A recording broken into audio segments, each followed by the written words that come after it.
नमस्कार, स्वागत है आपका एक बार फिर से गपशप, कानाफूसी और चर्चा पर आधारित हमारे इस खास कार्यक्रम में। तो आइए शुरू करते हैं पावर सेंटर।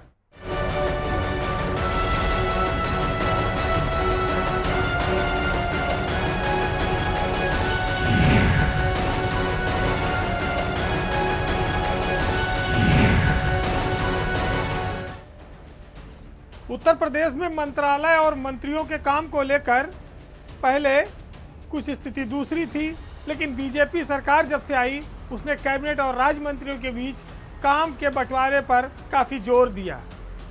एक परंपरा चली आ रही थी कि कैबिनेट मंत्री ही विभाग का सब कुछ होता था, राज्य मंत्री सिर्फ नाम के होते थे, उनके पास गाड़ी और लेटर लिखने का और टेलीफोन करने का बस यही 3-4 अधिकार थे।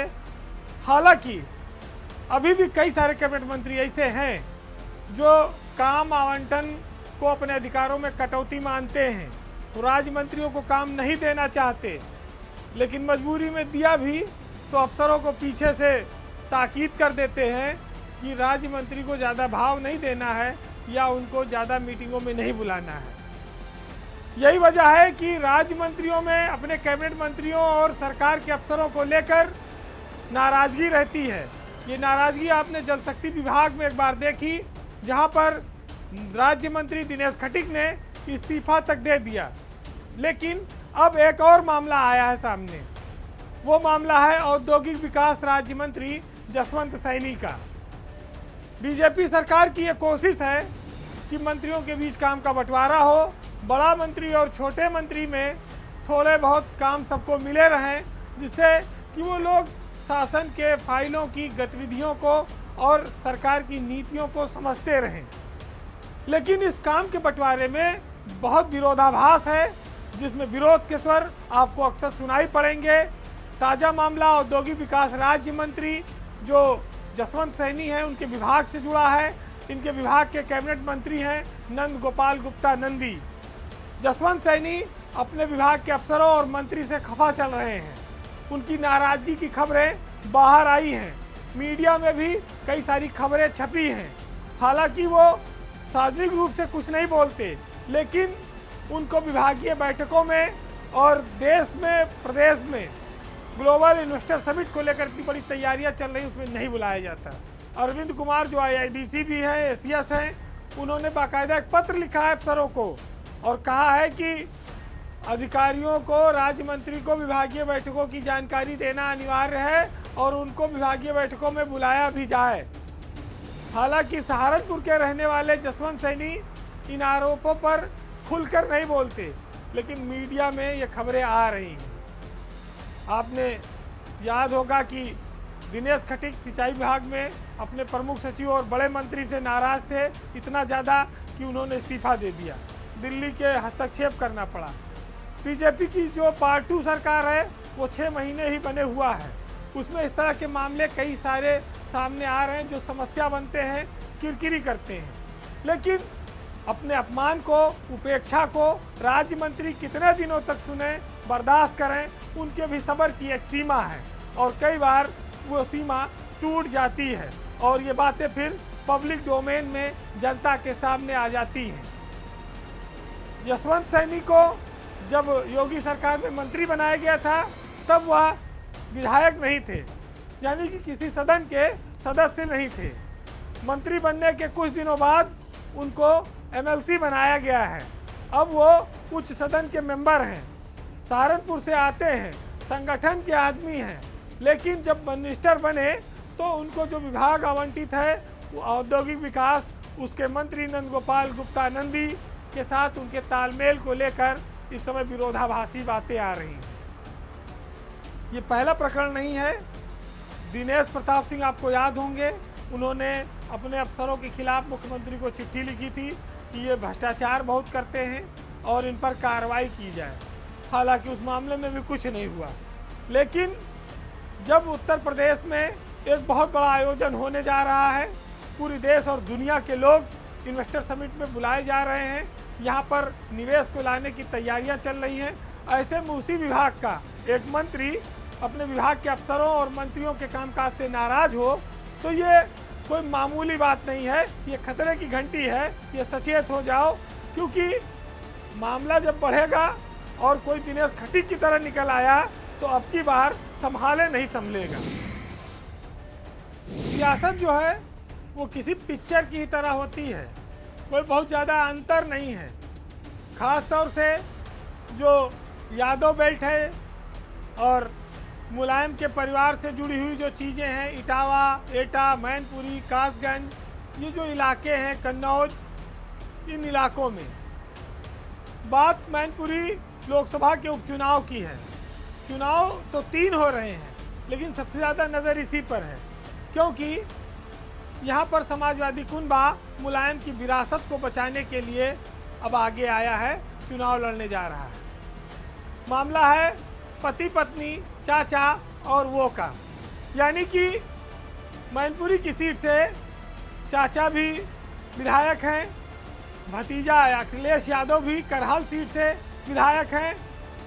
मुलायम सिंह यहीं से सांसद थे, उनके निधन के बाद अब वो जो सीट रिक्त हुई उस पर अखिलेश की पत्नी और पूर्व सांसद डिम्पल यादव को उम्मीदवार बनाया गया है। मुलायम परिवार के लिए ये सीट बहुत आसान रही है, उनका गढ़ रहा है, लेकिन चूंकि उपचुनाव थोड़ा कठिन होता है, सरकारी मशीनरी का आशंका रहती है कि उसका दुरुपयोग हो जाएगा। ऐसे में जो समीकरण हैं जातीय, वो तो समाजवादी पार्टी के पक्ष में हैं। दूसरा, मुलायम के निधन के बाद जो सहानुभूति की लहर है वो भी समाजवादी पार्टी के पक्ष में है। तीसरा, सबसे बड़ी बात, डिम्पल यादव को कैंडिडेट बनाने से अब इससे बड़ा कोई कैंडिडेट सपा नहीं दे सकती थी। ये एक सेफ नाम है। तो समाजवादी पार्टी इस लोकसभा चुनाव में अपर हैंड जरूर है, लेकिन अभी सबकी नज़र बीजेपी के कैंडिडेट पर है। ऐसा माना जा रहा है कि शायद बीजेपी मुलायम के सम्मान में यहाँ कोई प्रत्याशी ना लड़ाए। अगर ऐसा भी होता है, क्योंकि 2024 में लोकसभा का चुनाव फिर से होना है, इस उपचुनाव के बाद 1-1.5 साल का मामला बचेगा, तो मुलायम को मोदी जैसे नेता श्रद्धांजलि भी दे सकते हैं और एक मैसेज भी दे सकते हैं कि वो देश के बड़े नेताओं का सम्मान करते हैं। उनकी सीट पर वो चुनाव नहीं लड़ाया, उपचुनाव उन्होंने। तो ये बहुत सारी बातें, लेकिन ये बात की है, इसका कोई जमीन नहीं है, बस सिर्फ एक कयास है। अखिलेश के ऊपर इस बात की जिम्मेदारी है कि अपने पिता की विरासत को भी बचाओ और अपने पति पत्नी के सम्मान को भी। चुनौती चौतरफा है, क्योंकि कोई लड़ाई मामूली नहीं है। मुलायम सिंह जब तक थे वो संरक्षक की भूमिका में थे, उनकी एक विरासत है, अब उसको आगे ले जाने की जिम्मेदारी अखिलेश यादव और डिम्पल पर है। डिम्पल 4 चुनाव लड़ चुकी हैं, कन्नौज से वो 2 बार सांसद भी रही हैं, ये उनका 5वां चुनाव है। अखिलेश यादव के लिए कहा जाता है कि वो उपचुनाव में कहीं चुनाव प्रचार करने नहीं गए, जिसकी वजह से रामपुर हार गए, फिर आजमगढ़ भी उनकी अपनी सीट थी वो हार गए। लेकिन अब की बार प्रचार के अलावा डेरा भी जमाएंगे, क्योंकि मामला पार्टी की साख के साथ साथ गृह मंत्रालय से भी जुड़ा है। पत्नी डिम्पल यादव को जिताने की सारी जिम्मेदारी उन्हीं पर होगी। वैसे डिम्पल यादव सियासत में काफ़ी परिपक्व हो चुकी हैं और वो कनेक्टिविटी रखती हैं। मुलायम परिवार की बहू के नाते जो जिम्मेदारी होनी चाहिए वो चुनाव के दौरान वो निभाती भी हैं। ख़ास तौर से पार्टी की महिला प्रत्याशियों को जिताने के लिए वो कई बार सभाएं करती रहती हैं, विधानसभा लोकसभा चुनाव में उनकी सक्रियता है। पार्टी में कोई बड़ी जिम्मेदारी उनके पास नहीं है, लेकिन उनके नाम का एक ग्लैमर है, उनको देखने और सुनने, उनसे मिलने लोग आते हैं। महिला कैंडिडेट होने के नाते इसका भी उनको फ़ायदा मिलेगा। अखिलेश यादव चाहते तो उनको राज्यसभा का भी सांसद बना सकते थे, उनके पास इतनी ताकत है विधायकों की, हर 2 साल पे 3 सांसद वो भेज सकते हैं, लेकिन उन्होंने यहाँ पर रिस्क लिया।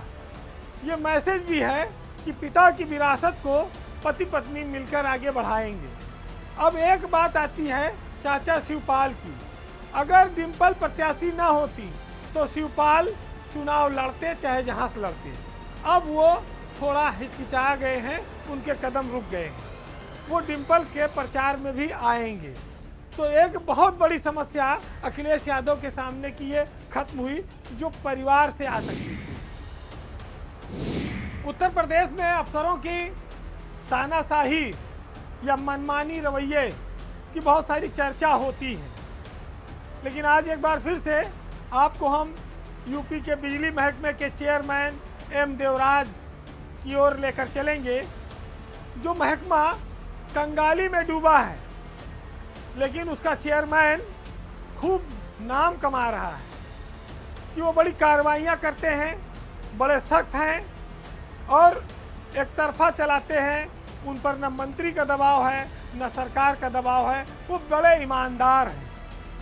लेकिन उनकी ईमानदारी इस कदर है कि विभाग डूब रहा है, भ्रष्टाचार कम होने का नाम नहीं ले रहा है। जितना वो कार्रवाई करते हैं उतने विभाग की हालत खस्ता होती जा रही है। आज देवराज के साथ साथ बिजली महकमे की बात करने की ज़रूरत इसलिए आन पड़ी है कि केंद्र सरकार ने एक सर्वे कराया है जिसमें उत्तर प्रदेश की जो 5 बिजली कंपनियां हैं उनकी हालत खराब है, फिसड्डी साबित हुई है। देवराज के नेतृत्व में जो उजाला फैलाने की बात करते हैं वो उपभोक्ताओं को सेवा देने के मामले में सबसे निचले पायदान पर है। सिर्फ एक केस्को है जिसने थोड़ी इज्जत बचा ली, यानी कि अनिल ढींगरा जहां पर एमडी हैं केस्को के, उनके कंपनी की साख सबसे ज़्यादा अच्छी है उत्तर प्रदेश की सभी बिजली कंपनियों में। बिजली कंपनियों की जो रैंकिंग आई है केंद्र सरकार के द्वारा, उसमें जो सबसे खराब हालत में है उसमें है मध्यांचल और दक्षिणांचल। इनको सर्वे में डी ग्रेड मिला है। उसके बाद नंबर आता है पूर्वांचल का और पश्चिमांचल का विद्युत वितरण निगम का, इनको सी ग्रेड मिला है। सिर्फ एक बिजली की कंपनी है केस्को जिसको ए ग्रेड मिला है, जिसके एमडी हैं अनिल ढींगरा। केस्को ने बिजली के हर क्षेत्र में सर्वश्रेष्ठ प्रदर्शन किया है। केंद्र सरकार की रिपोर्ट में ये साफ कहा गया है कि बिजली सेक्टर में सुधार की व्यापक ज़रूरत है, बेहद ज़रूरत है। ऐसे में सवाल ये उठता है कि जब एम देवराज जैसे लोग ईमानदारी का ढिंढोरा पीट रहे हैं तो बिजली कंपनियां इतनी नाकामी का शिकार क्यों हैं और कौन लोग इस नाकामी की जिम्मेदारी लेंगे। एम देवराज की मनमानियों से बिजली विभाग का भट्ठा बैठा हुआ है। उनके खिलाफ एक आंदोलन की रणनीति भी उत्तर प्रदेश में तैयार हो रही है, जो 17 नवंबर से शुरू होगी और 29 नवंबर से उनके खिलाफ एक बहुत बड़ा आंदोलन उत्तर प्रदेश के बिजली सेक्टर में होने जा रहा है।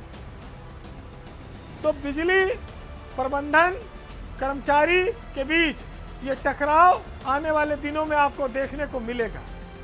लेकिन हैरत की बात यह है कि एम देवराज जैसे अफसरों की मनमानियों को खुली छूट किसने दे रखी है। देवराज शक्ति भवन में बैठकर पूरे प्रदेश की बिजली व्यवस्था को कंट्रोल करते हैं, सबको दागी और चोर भी घोषित करते हैं। लेकिन उनके पास खुद के 16 सलाहकार बैठे हैं जो रिटायर हो गए हैं। इन पर सरकार का करोड़ों रुपया खर्चा होता है।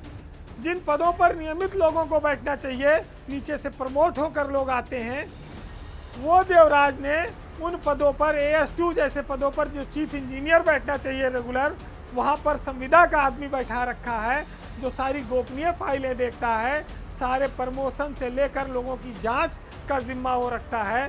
सरकार उन पर करोड़ों रुपया खर्च कर रही है, देवराज से पूछने वाला कोई नहीं। ईमानदारी की आड़ में इस प्रदेश में बड़े बड़े खेल भ्रष्टाचार के होते रहे हैं। अतीत इस बात का गवाह रहा है। किसी पर आंख बंद करके भरोसा कर लेना ये अच्छी बात नहीं है। सरकारों को कई बार इसमें धोखा मिला है जिस पर उन्होंने एतबार किया है, लेकिन देवराज के मामले में सरकार कोई कार्रवाई क्यों नहीं कर रही है वो ये बेहतर जाने। लेकिन ये रिपोर्टें जब आती हैं, इस तरह की घटनाएं जब सामने आती हैं, जब स्मार्ट मीटर के मामले आए, तब भी सरकार की आंख खुल जानी चाहिए कि एक अफसर की वजह से पूरा तंत्र डूबने वाला है। बिजली की जो व्यवस्था योगी सरकार ने अपने पहले कार्यकाल में मजबूत की, बिजली सप्लाई बेहतर की, वो संजय अग्रवाल से लेके आलोक कुमार और अरविंद कुमार की देन थी, उसको आकर आज देवराज भुना रहे हैं और खुद पर ईमानदारी का लेबल लगाकर लोगों को दागी और भ्रष्टाचारी घोषित करते हैं, लोगों की नौकरियां खत्म करते हैं, उनको निलंबन करते हैं। लेकिन जो हालत केंद्र सरकार ने दिखाई है, जो तस्वीर, जो आईना, उसकी जिम्मेदारी वो लेने को कतई तैयार नहीं है।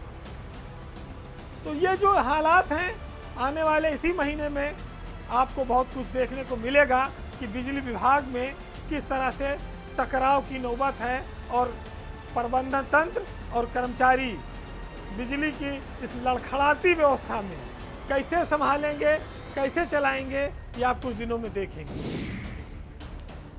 पावर सेंटर में एक बार बात फिर उत्तर प्रदेश में उस सिस्टम की जिसको लेकर पुलिस अपने आप को बहुत गौरवान्वित महसूस करती है। बहुत ऐतिहासिक फैसला वो बताती है, पुलिस कमिश्नर सिस्टम, यानी कि पुलिस आयुक्त प्रणाली जो उत्तर प्रदेश में लागू की गई है, वो एक ऐतिहासिक कदम है योगी सरकार का।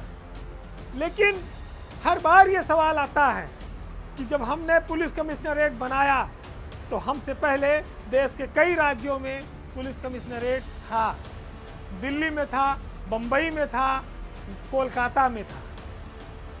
अगर वहाँ कमिश्नरेट चल रहा था तो उनके पास कौन कौन से अधिकार थे, किस पैटर्न पर चल रहा था, क्या उसका अध्ययन किया जाना चाहिए था, और उन तीनों से सर्वश्रेष्ठ police commissioner system Uttar Pradesh में बनाया जाना चाहिए था। वहाँ की जो कमियाँ छूट गई थी उनको यहाँ पूरा कर दिया, लेकिन बनाया सबसे रद्दी, लाए सबसे निचले पायदान पर, खाली अपनी पीठ थपथपाने के लिए तत्कालीन डीजीपी ओपी सिंह ने सरकार को पुलिस कमिश्नरेट बनवाने में जितना गुमराह किया, आज उसका दंश यहाँ के अधिकारी झेल रहे हैं। आज तक ये स्थिति साफ नहीं है कि पुलिस कमिश्नरेट में विभिन्न राज्यों में जो अफसरों को अधिकार प्राप्त है वो उत्तर प्रदेश में क्यों नहीं है। लखनऊ, नोएडा, कानपुर, बनारस, 4 बड़े पुलिस कमिश्नरेट इस समय उत्तर प्रदेश में चल रहे हैं। बन गए, अधिकारी काम करने लगे, जनता को क्विक रिस्पांस टाइम मिल रहा है, भ्रष्टाचार और अपराधों पर कंट्रोल करने के लिए तेजी है। लेकिन आज भी जब अधिकारों को लेकर तरस रहे हैं अधिकारी, जैसे ना आबकारी का वो लाइसेंस दे सकते हैं, ना बंदूक का दे सकते हैं, ना होटल सराय लाइसेंस का वो दे सकते हैं, तो इस कमिश्नरेट को इतना वजन बढ़ाया गया, एडीजी लेवल का अधिकारी तैनात किया गया, और क्या कि चलो जैसे एसपी कप्तानी करता था वही करो। क्या मिल गया? 107-16 का अधिकार। इस पुलिस कमिश्नरेट में अधिकारों के इतर भी एक बात आपको बहुत ज़्यादा चौंकाती है। 2 साल हो गए पुलिस कमिश्नर प्रणाली बनी, लेकिन आप हैरत में पड़ेंगे कि चारों पुलिस कमिश्नरेट की एको बार लखनऊ में एक साथ कोई समीक्षा बैठक नहीं हुई। क्या इनकी कोई राजधानी में समीक्षा बैठक नहीं होनी चाहिए?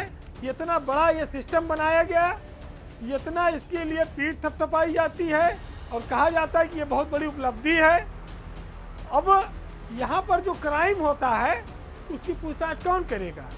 क्योंकि यहाँ एडीजी बैठा है, डीआईजी, आईजी लेवल के अफसर की हिम्मत नहीं है वो उनसे पूछ ले।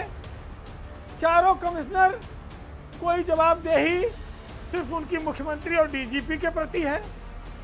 एडीजी लेवल के हैं, एडीजी एलओ बना है, वो कानून व्यवस्था पर पूरे प्रदेश के एसपी से पूछता है, लेकिन इस कमिश्नरेट में सब उसके समकक्ष अधिकारी हैं। एडीजी एलओ की हिम्मत नहीं है उनसे पूछ ले, वो बात करने में कतराएगा। अब रही बात डीजीपी की, वही इनकी समीक्षा कर सकते हैं, लेकिन इनकी समीक्षा आज तक नहीं हुई। बड़ा प्रदेश है, डीजीपी के पास बड़ी जिम्मेदारी भी रहती है, वो बिजी रहते हैं, तो इन कमिश्नरेट की मॉनिटरिंग का मौका कब मिलेगा, कब करेंगे? जानकार इस बात को मानते हैं कि इन चारों पुलिस कमिश्नरेट की समीक्षा बैठक होनी चाहिए।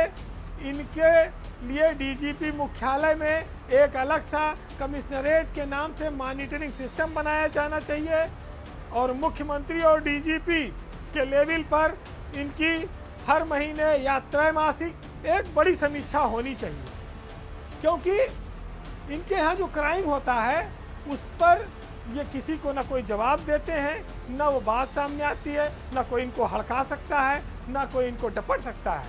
ये इतने सीनियर लेवल के अफसर वहाँ बैठाए गए हैं।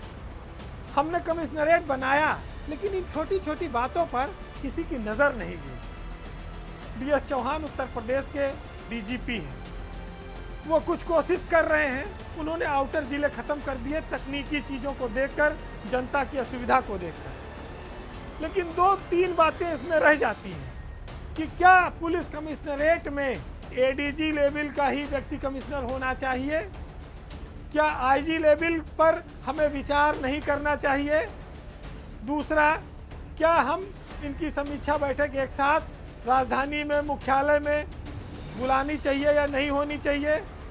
और क्या इन चारों कमिश्नरेट के खास तौर से कानून व्यवस्था के मूल्यांकन के लिए क्या कोई एक अलग सिस्टम नहीं होना चाहिए?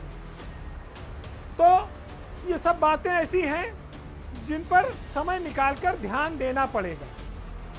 कई बार हम लोग इन खबरों के माध्यम से सरकार का ध्यान इस ओर आकृष्ट करते हैं। ये उसकी मर्जी है, वो इसे माने, स्वीकार करे या ना करे। बहरहाल पावर सेंटर में आज इतना ही। जाते जाते आपको मुनव्वर राना साहब की कुछ लाइनों के साथ फिर छोड़ जाएंगे जो बेहद शानदार हैं। सुनिएगा कि सबके कहने से इरादा नहीं बदला जाता और हमसे मुंह देखकर लहजा नहीं बदला जाता। हम फ़कीर हैं, हमें फ़कीरी का नशा रहता है, वरना क्या शहर में सजरा नहीं बदला जाता। और उम्र एक तल्ख हकीकत है यारो, फिर भी जितना तुम बदले हो उतना भी नहीं बदला जाता। नमस्कार।